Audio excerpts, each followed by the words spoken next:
So, Kendall and Joe, welcome, and to members of the public, welcome here. Are we live and online? We are. So just be aware, everyone, it is on YouTube.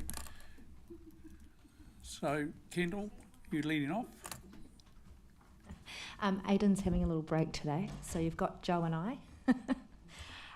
So today we will be covering the three waters activities, so water, wastewater and stormwater. The purpose of today's workshop is we're just going to recap just a few, given that these are public workshops, we just wanted to make sure that we're taking the public along with us as well. So we just wanted to recap a little bit around the changes to the long-term plan process, the developing the water services strategy. Then we will go split into the groups again. We will split into 3 groups this time and do 15 minutes at each of those waters activities, and then come back to the table and have a discussion.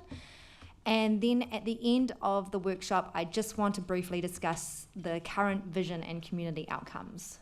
We haven't touched on that yet, so we will revisit that, and that's just going to, it will be a brief discussion because we will come back to that probably next week. So, right, so just jumping straight into it, there have been changes to the long-term plan process.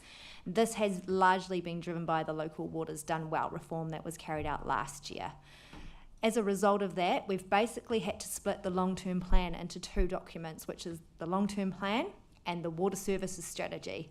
So up there on your screen, we've put in the table what is in which camp. So waters and the water services strategy, and then in the long-term plan, there is still quite a bit sitting there. So you've got transport, waste and environmental management, so your recycling, waste, landfill, those sorts of activities, community facilities, regulatory and emergency management. So regulatory is your dog compliance, your parking, resource consents, building consents, that sort of thing, community leadership, strategic property, and our district development.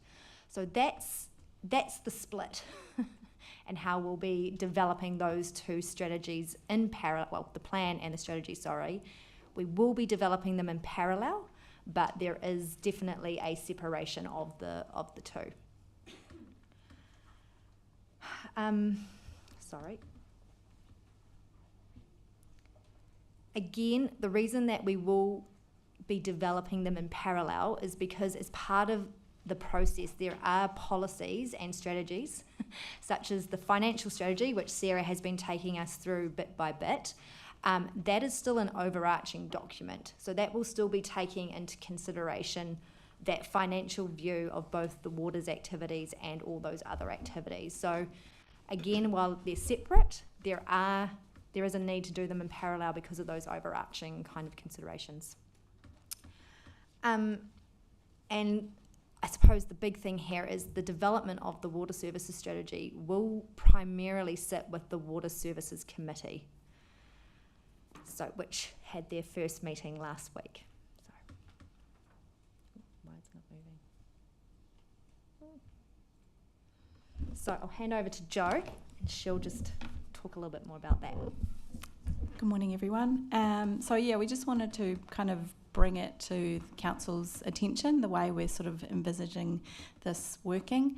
We're here with full Council this morning to kind of give the overview of the waters priorities and have those sessions with the asset managers and the Three Waters manager just to talk through the main issues as we know from those plans. But as we're sort of evolving, the committee is new, but given it has oversight of the development of the water services strategy, it's feeling appropriate that we would bring the deep dive into the details of the waters activities to the committee, and rather than duplicating effort, we don't want to necessarily bring those all to council as well. So we just wanted to kind of raise that here, just to kind of clarify, because this is a new process that we're sort of working through, having to have these 2 sort of parallel but equally important priorities as we progress. So our expectation is that the Water Services Committee will be giving that input into the priorities and working with the team quite closely to kind of see how that water services strategy develops. We just wanted to As far as practicalities, all of council and the public, anyone is welcome to join, listen into the Water Services Committee. Obviously, those meetings will be live streamed. The agendas are always distributed to all council members. So we're hoping to really keep that loop nice and tight. The deputy chair of the committee will be available to sort of report back to council as well. So just trying to kind of come up with the most effective way to keep that flowing, but happy to take any sort of concerns or feedback as we work through the process, because we're sort of evolving it as we go. I think that's it.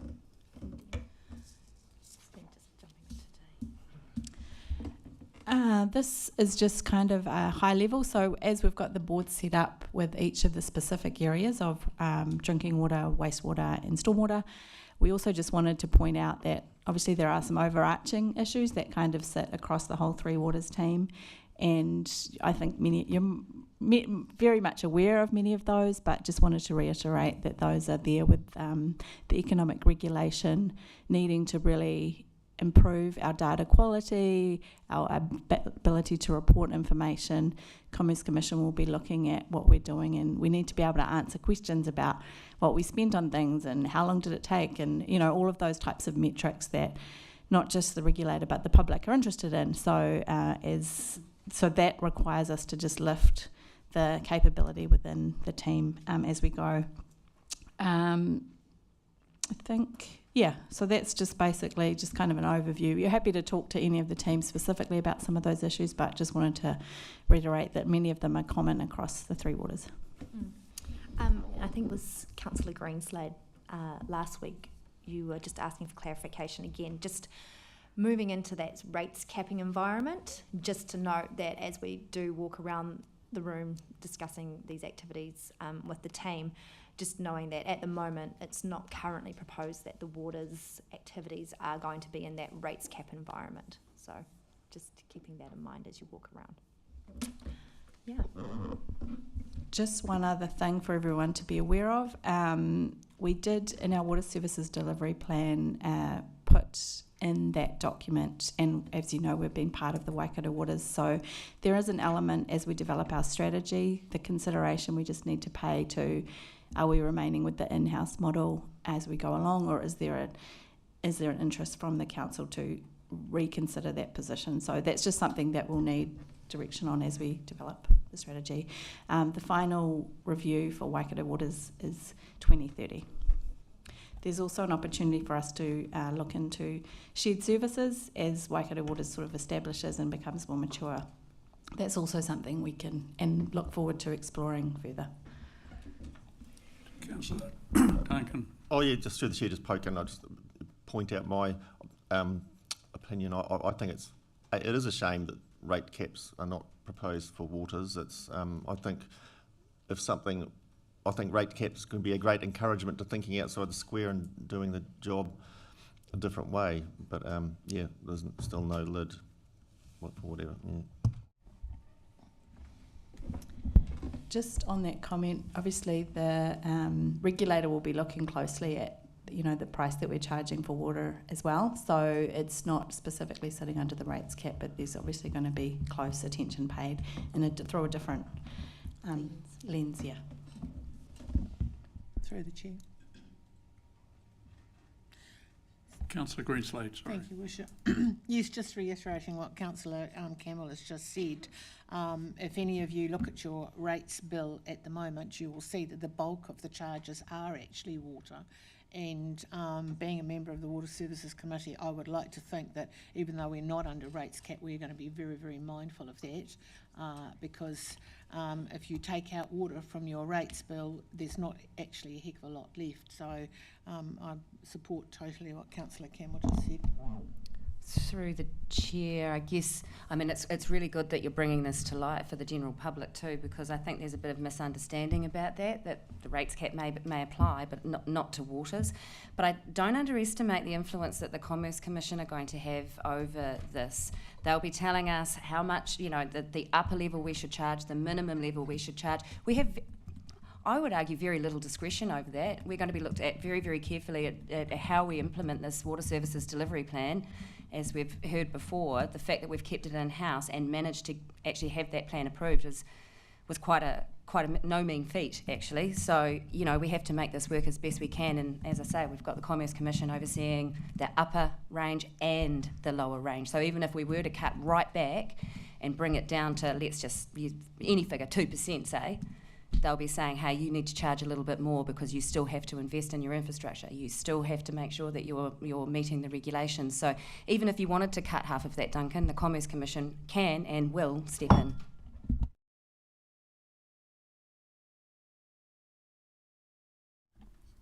Joe, the microphone's all yours again, or Ken. Great.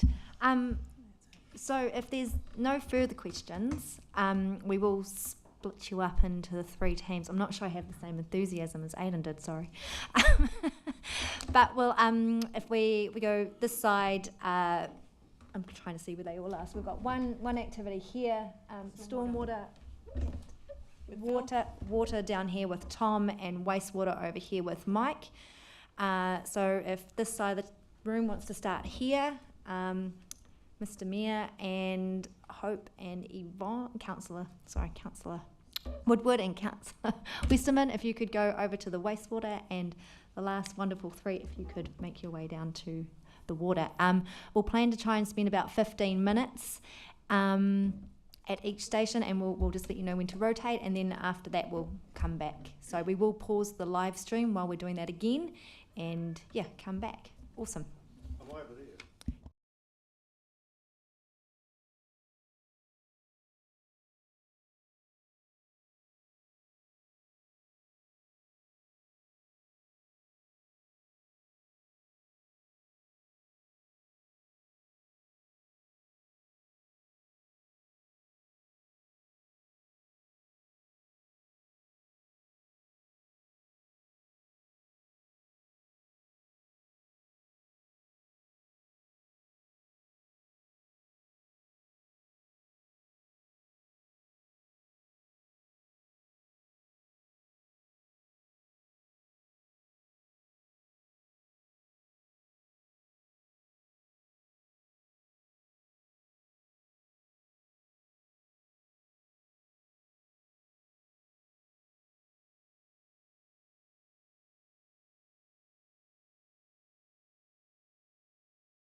Kendall, are you leading off?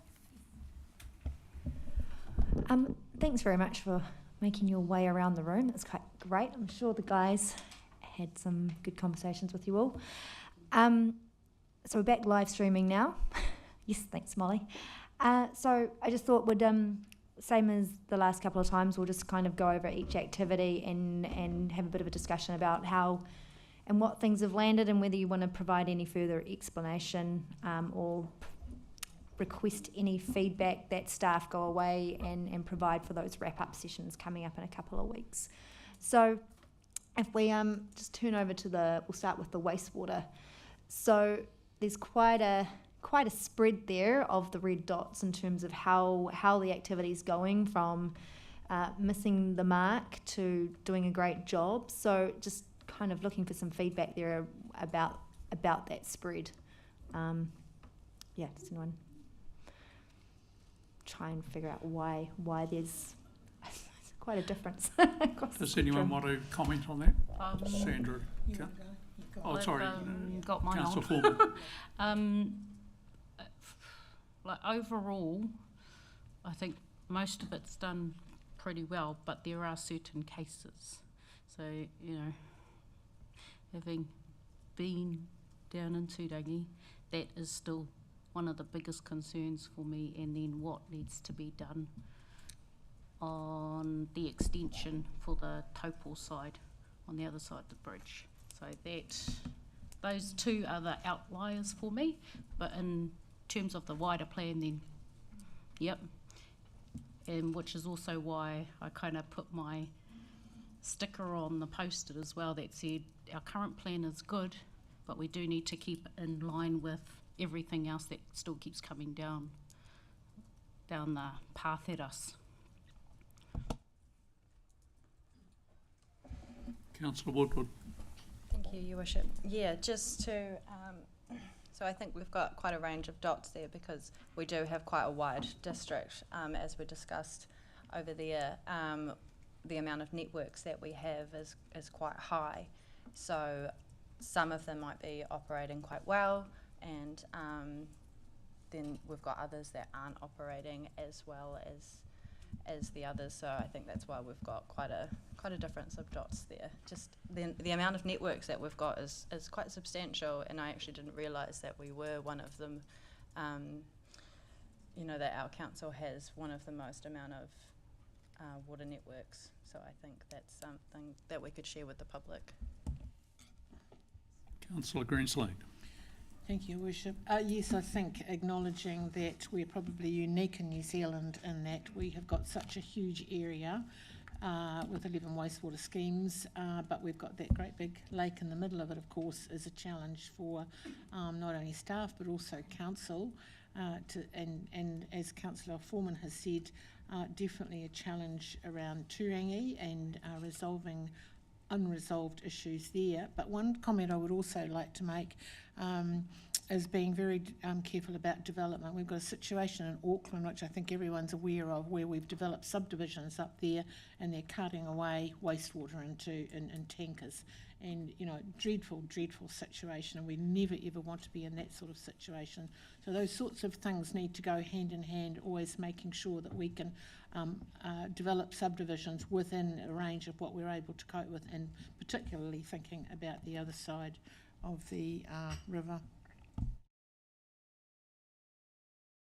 So Kendall, I guess adding to that, it's always difficult to make decisions without knowing the numbers that are going to be involved in improving it. That's the big question, isn't it?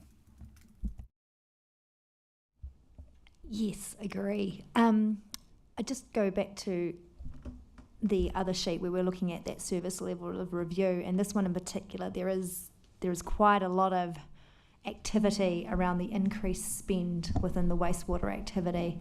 So I'm just wondering if it was similar to Councillor Foreman's comment there around continuing to look after that infrastructure as things keep coming on. Is that the main thrust of it, or is it wider than that? Sorry. It's more of the additional things come standards and regulations, I guess, from government. So changes there So we've written the service plan based on what we knew at the time, but things have already changed. So it's the plan, the whole plan doesn't need to be thrown out. That plan is still good, and we heard from Aro Taumata that it was a good plan, which is why it was accepted, but we need to incorporate and review based on those new things, not a complete rewrite of the whole plan. Councillor Taylor. I mean, just looking at wastewater and the drinking water, I'm asking the question, do the same, do more, do less.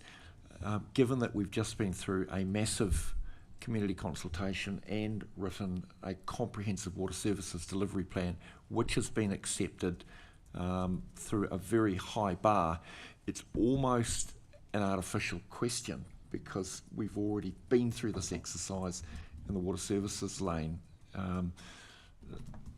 Not saying we don't do this, but I mean, to suggest that we go back and do it all again ignores the fact that we've already done this very recently. So kind of, that's why you've got some comments up there. Thank you, Nicola, for writing that we've been through this exercise. And through the chair, just following on from that, you know, the dots that are saying we need to look at doing a little bit more is a reflection of the fact that those standards have changed. And it was allowed for in the water services delivery plan. We knew that these were coming, and we knew we were going to have to review these. And it just, you know, now we know what we're dealing with.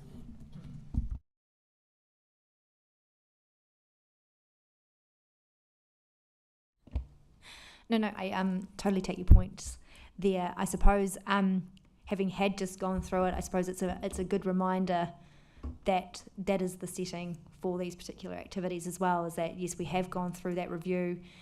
There's still not a lot of change there, but it's still worth having that conversation to at least provide an understanding to the community that this is the settings for these activities. So appreciate that.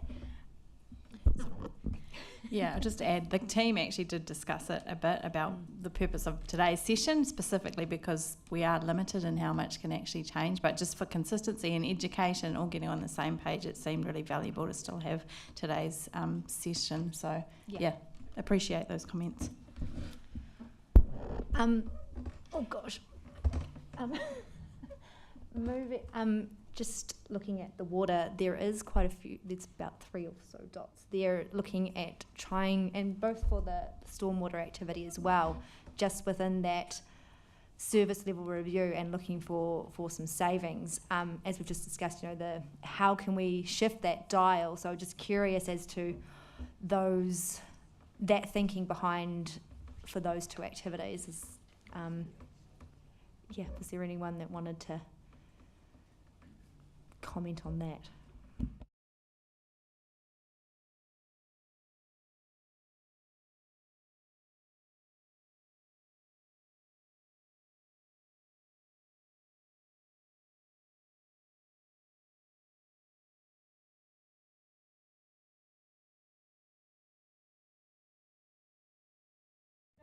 I mean, I'm happy to jump in through the chair.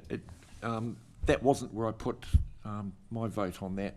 However, it goes without saying we should always be looking at the most economical option that fits within the standards that we're required to meet. So I guess looking for cost savings, absolutely. I mean, that to me is a no-brainer. But there is an absolute requirement to meet the standards over which we have very little control. Councillor Campbell. You know, I'm just observing, I bet you there are councils out there who decide they can't afford to meet the standards. They just simply can't, or they get chucked out of office. But and certainly the question of not wasting money and spending money wisely, and not just spending it for the sake of it. If we're going to spend a few $1 million on a water plant, we should be getting at least $1 million of benefits. I think that should always be the question. And hence why I think it's still somewhat of a shame that we don't have a rates cap on water, because without a lid, just things tend to escalate, and we've obviously seen that with traffic management and road cones. I hope it's not the same, but it could be. I guess through the chair, that's the function of having an economic regulator. That's what they're there for, is to ensure a cap and collar. We're not spending too much unnecessarily, but we're also not underfunding. That's the purpose of the Commerce Commission as the economic regulator. Yeah, I suppose in response to that, I mean, they're that's quite a distant regulator. I would tend to rather think of ourselves as the financial bottleneck of not spending too much, because we're local and they won't mind so much putting us into debt. That's how I see things anyway. Councillor Greenslade. Thank you, Bishop. One of the conversations I had with Tom was specifically about the metering of water and how it's going to be managed going forward. We've got completely different cohorts across our districts, and one of the challenges in the electricity industry was getting people who are non-resident to pay their fair share. So you start to charge for water based on volumetric charges, and those people who are using the water, probably in the summertime, most likely, are going to be paying, the least of it. And so it was just a discussion I had with him about perhaps one size does not fit all when it comes to metering and how it's actually charged. So, for instance, in the electricity industry, if you're a non-resident in the Lines Company area, I think you pay about 120, could even be more than that, per month as a charge, and that charge is completely different if you're a resident. So it's just something to keep in the back of our mind when we move towards the metering issues. Councillor Campbell. Yeah, just throw a comment about the water metering issue. Just talking to one of the council engineers, basically it's a cost to impose water meters, and that there would definitely be resistance against it. On the flip side, it could delay building of another water treatment plant for another 10, 20 years, and that would be a probably higher cost to constituents. So I suppose if we are going to go down the water meter route, that certainly has to be the thrust of the argument.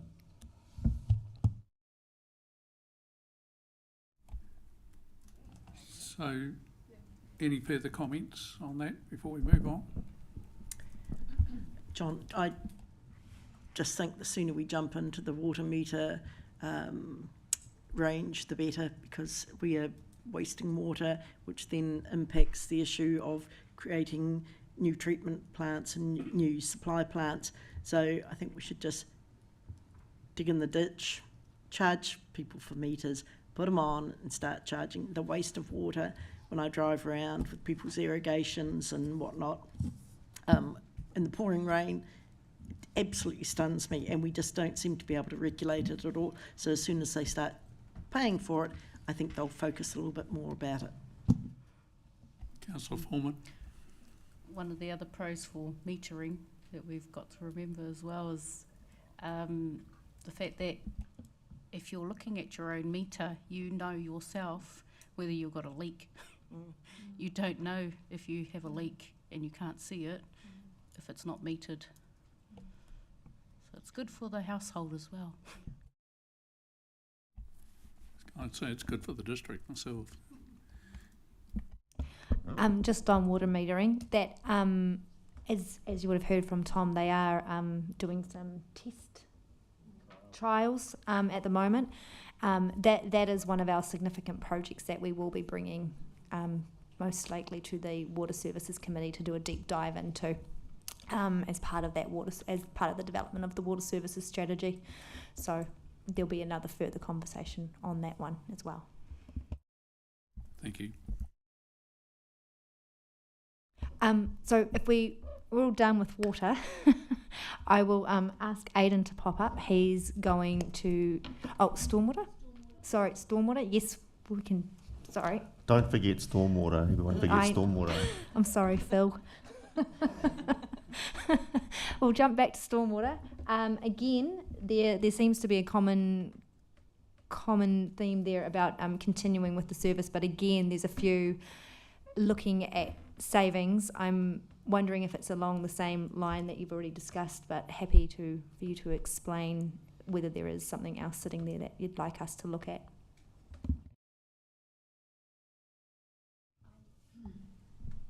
Can I start? Do we actually inspect stormwater systems on private properties to see whether they're compliant? Phil is saying no. We don't inspect private systems, no. I guess the question is, should we be doing some monitoring? Well, I actually popped up there that I think some comms out to the general public about things that they can do for themselves. You know, the most recent spill was because of a blockage on private property going into stormwater.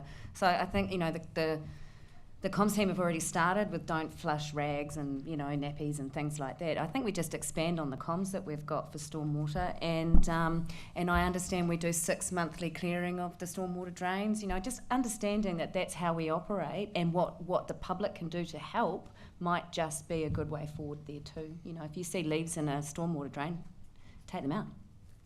Thank you, Rachel. Tony? Oh, just the team, and I think I've mentioned it before, we're starting a program of inflow and infiltration and trying to get some education around how people can manage stormwater on their sections a bit better by not allowing non-compliant gully traps, for example.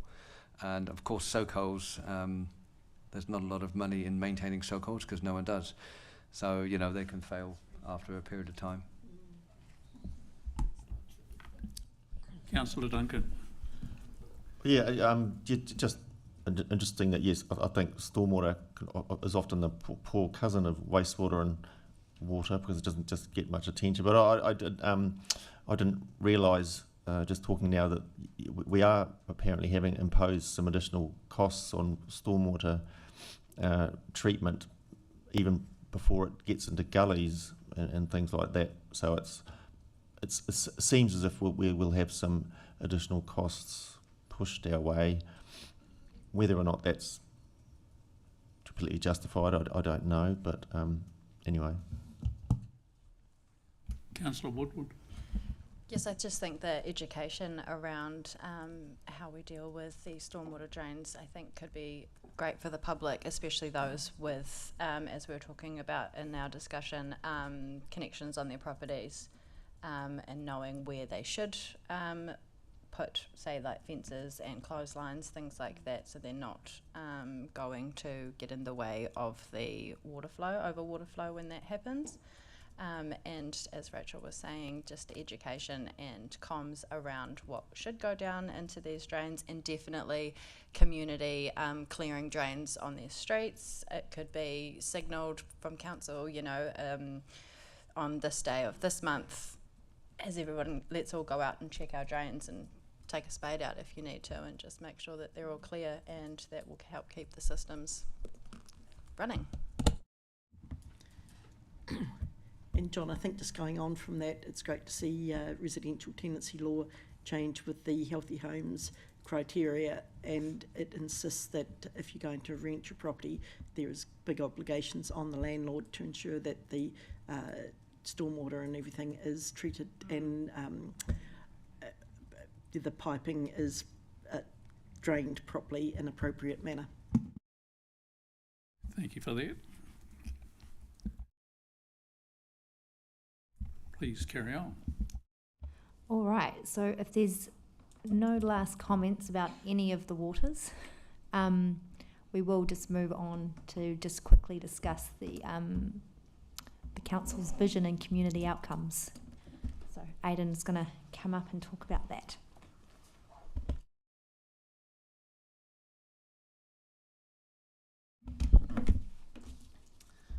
If you'll remember from your Bible, we're doing the green area at the moment, which is all our scoping before we get into planning. We've covered almost all these areas, which is the infrastructure objectives, growth assumptions we did, financial strategy we've been doing over a number of workshops so far, project ideas we're getting now, priorities, investment areas, service level reviews we're all doing now. What we haven't done is the vision and community outcomes. I thought you might be wondering why, so I'm just going to cover this off.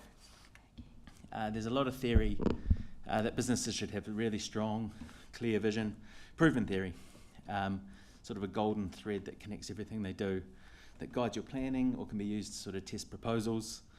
The famous New Zealand example, I'm sure most of you know, is 10 New Zealands. Does this make the boat go faster?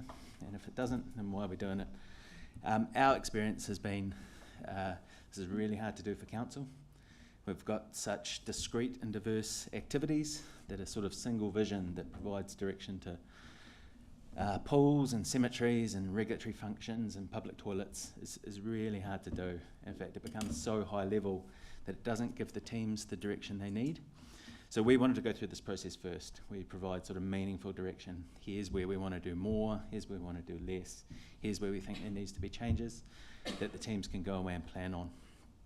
But if through this process you feel that you haven't had the chance to give the direction you want, and you want to go back and have a look at our vision and our community outcomes, we can certainly do that. So it is in the pipeline, it is in the process, but we thought we'd go through this now to see what meaningful direction we can provide that will help the teams, and then we can go back and look, actually, is there something missing in this space? So that was the thinking. I'll just add 2 things to that. There's also been changes to the purpose of the Local Government Act, proposed changes.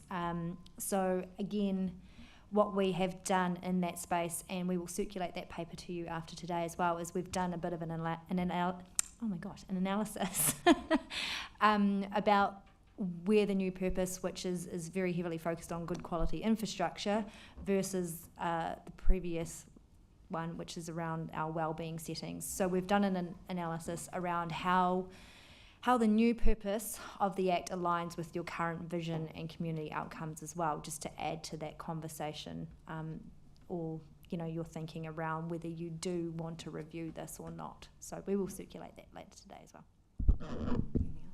Anything else? Nope. So yes. Should we go wrap up? Yes. You take over.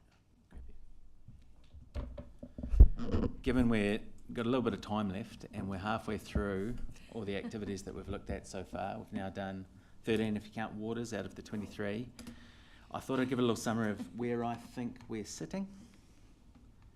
This isn't complete and this is live, and obviously we'll have a formal wrap-up session at the end, and this will also come back to council to discuss and debate and formalise. But I thought I'd just check in with this is how I think it is sitting based on the feedback so far. I've written up all the notes, looked at where we've been voting, captured some of the discussion. It's not complete, I'll still go back and watch some of the videos. But so far, this seems to be the direction. I'll try and get it big enough. So it seems to be, across all areas, obviously, find what cost savings and efficiencies we can across the organisation. That sort of stands, and that's a common theme across everything. No matter what it is, even if we're not reviewing the levels of service, we're still going to have to find money and efficiencies. So that's number one there. Service level reviews, which was the main point of this exercise. We've identified 2 quite clearly that have come forward. One was community halls, and that was to look at wider options for those on a case-by-case basis for halls. The nervousness there was other people can lose their halls, but we'll keep our ones. So maybe that won't play out. But the direction there is to at least look at them and do a decent review of how well they're used, what do they cost, and where is the value from there. And also what other services and halls are there in the community, churches, rugby clubs that they're sort of competing with that might be part of that picture. The other one was housing for the elderly. And again, there was a commitment to the existing tenants and looking after them, but also thinking about who's best to take over these or look after these going forward, and do a review of CHIP options who might get access to government funding and be able to provide better wraparound services, or even invest more and provide better outcomes. So these didn't get a lot of support, but they got relatively more support than some other areas. So that was venues, and I've grouped them all together: libraries, museum and art gallery, pools. And that was a possible review of reducing opening hours, looking at maybe closing on least used days, and focus more around the weekends. So that's in the maybe category. I've left it there for when we come back and review and decide is that in or out. Similarly, in the maybe was a look at community and iwi engagement, and is there a review of reducing service level options there? Again, it didn't get a lot of support, but relatively it got some more than others. Sorry, that's not how I remember the conversation going around the community and iwi engagement. I don't remember us saying it's a maybe do less. I thought it was just we're happy with the current level. But Separated as well. yeah, and that it was to be separated, but that might just be me though. But I definitely wouldn't be wanting to see that one be reduced. No, not just you. I remember it the same. Okay, that's where it stands at the moment. We can strike that at any point. I'm inclined to leave a long list of maybes in case we come to the end and we don't have enough. But we're taking your direction, so it's not my direction, it's yours. I'll take whatever the mood of the room is.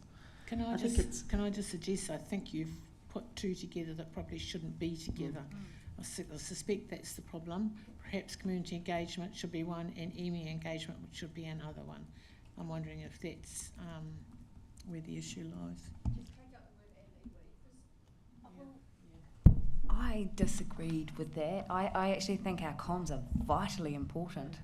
Our community engagement is vitally important because we're sort of being a bit strategic in how we move forward. We want to enable and build up our community capabilities too, and we're going to need to engage with our communities to do that. So I don't agree with that one either.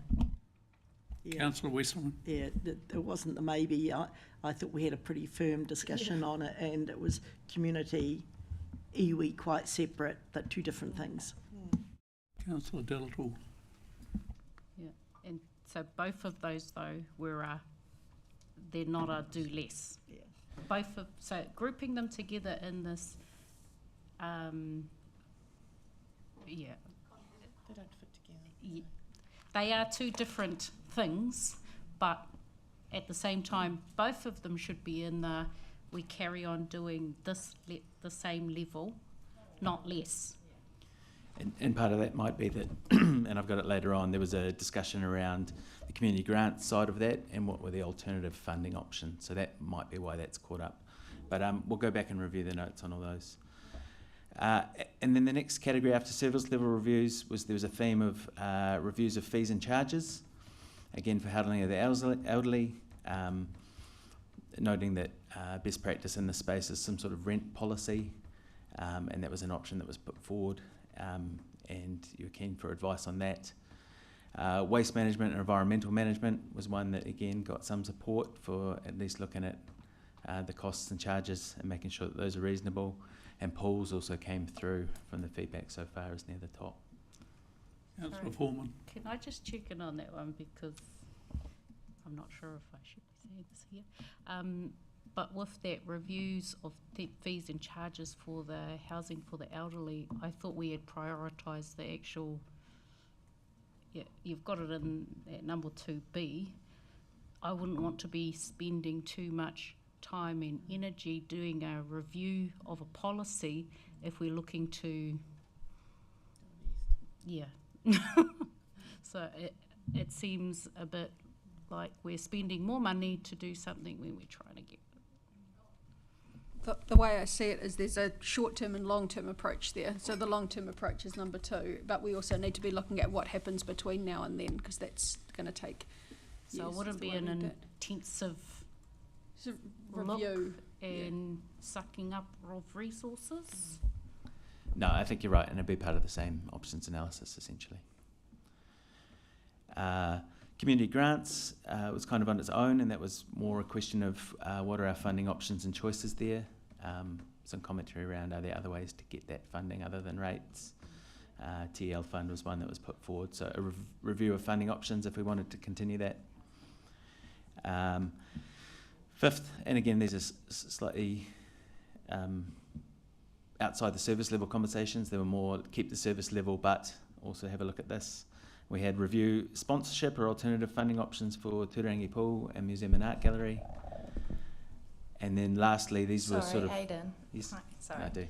Can we, I obviously maybe didn't make the point strong enough, but I think Taupō should be on there as well. It could be C on number 5, because the Taupō I was talking about in that session, similar to Turangi, it needs more funding, because our pool is actually not even open full time. We only have a small pool season, and we did get it increased this season, and it went really well, particularly for our elderly who enjoy the golden hour, which was then reduced to half an hour recently.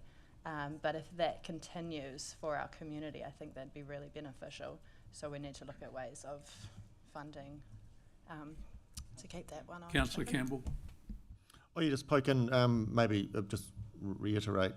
My concern, my question was for libraries, and I think you said it anyway, getting them open weekends and perhaps reduced hours on other days, so it's might not be reduced hours, but it might just be the same hours but different days. Yep, I have tried to capture that. It's just not come up on the screen very well. So again, that was in the maybes that came up that we'll focus on. So that could be a full review of what are our choices and options around rephasing. How busy are the busiest days? What are we missing out on? Or can we reduce and save money and refocus? Aidan, one of the things that I did mention over the Turangi pool was naming rights. The pool did previously have naming rights, and that was one of the attractions for the sponsorship. So I think it's something, if you're having conversations, you want to let people know. Okay. And then lastly, this is for sort of more detailed reviews. We had 2 areas. Strategic property was one that there seemed to be support across the board for looking at how can we find alternative revenues to supplement rates. And then the airport came up as a maybe. There was some interest in understanding what commercial revenue streams there might be out there that might again reduce the reliance on rates. So that's where we kind of sit in terms of the 13 activities that we've looked at. There's a couple areas where we are looking at sort of service level reviews as options, and then there's a few maybes in there that we can look at when we've done the full bunch to see if we have our sort of 5 that we were hoping for. And then there's some hopes around alternative funding, which we'll certainly look at, but they're not necessarily service level changes. Can I just check within that strategic property, was that also including the potential to do sponsorship and partnership deals when it comes to those properties? I raised that one about the strategic property. We've currently got a policy in place on how we use profits or the revenue we receive from our strategic property, and it's quite limited. And I'd like to look at the policy settings to be able to use the revenue from some of these strategic reserves in a different way, not just to reduce rates actually, because I don't know if that would be a good use, but if we want to continue with any community projects, it might be out of that housing and property investments, or it might be that we look at going into other deals and we can pay down debt. At the moment the policy is quite narrow as to how those funds are used, and I'd like to look at different options of how the revenue is used, as opposed to just reinvesting in more property. So then where is because I remember us having a few conversations around how we co-fund things, and I don't see that in there. I think you're talking about the in number 5 there, where we've got review sponsorship, alternative funding options. That includes partnership options, and they were specifically around the pool and the museum and art gallery and Mangakino pool now as well. Anything new building, are we looking at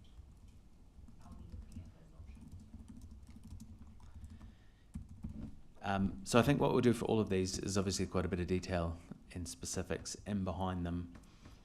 We'll keep this list live. We've been tracking the detail as we go, but we will try and turn these, I think, into sort of briefs for the review that will actually help the people go away and do them understand what they're trying to achieve. So that's probably where we'll flesh this out. We'll try and draft some of those.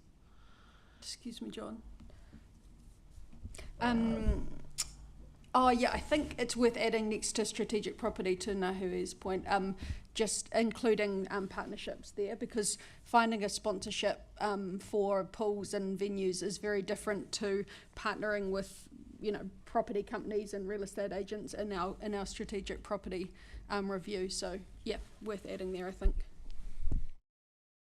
Thank you, Nicola. And I think I'm just a bit conscious of this list and that this is being live streamed, right? I think just want to be really clear with the service level reviews and the maybes there, that 2D, I don't like that we've got a maybe next to community and iwi engagement. I think we already have a relationship with our community that's quite on the rocks, and for us to put that out publicly so that the community and the iwi can see that we may be considering a review of reducing service level options, I think that might just add a bit more fuel to that relationship. So I would want to remove it altogether. Yeah, I just want to say that I absolutely support that too. So, Aidan.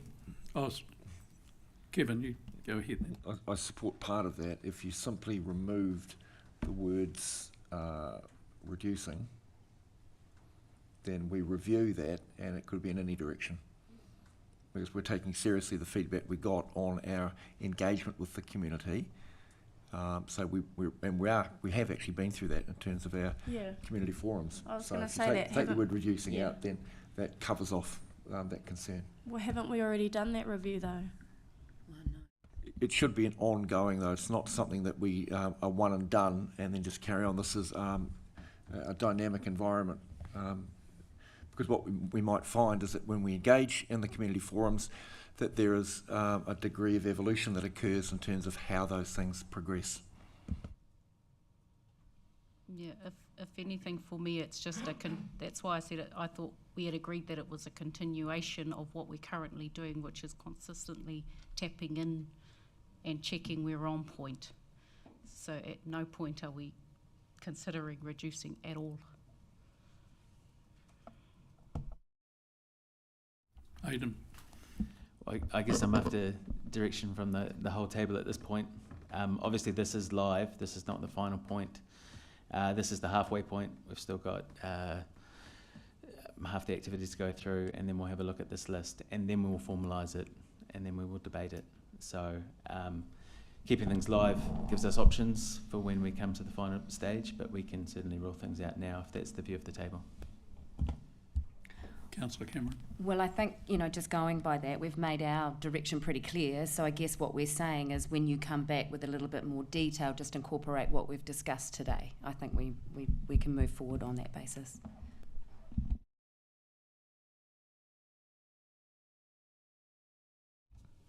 Well, through the chair, I mean, if in doubt, produce the evidence of where the stickers landed. No,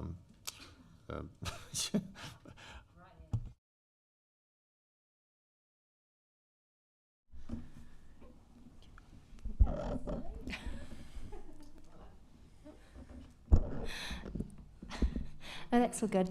Oh no, you're still up. You're on the board. Yeah, so this is what we drew from, obviously, the feedback, and I'll go back and have a look at the comments in light of the discussions today.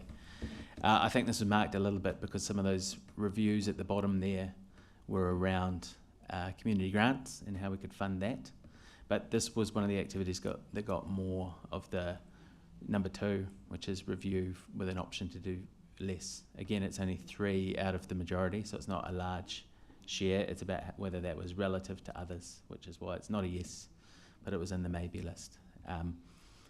But we don't need to land on that today.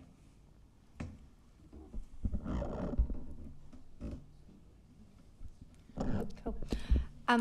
All right, so yes, we'll go away and add today's activities into our lists, and then we will be back on Thursday. Thursday is quite a big day. There is 7 different activities to work through.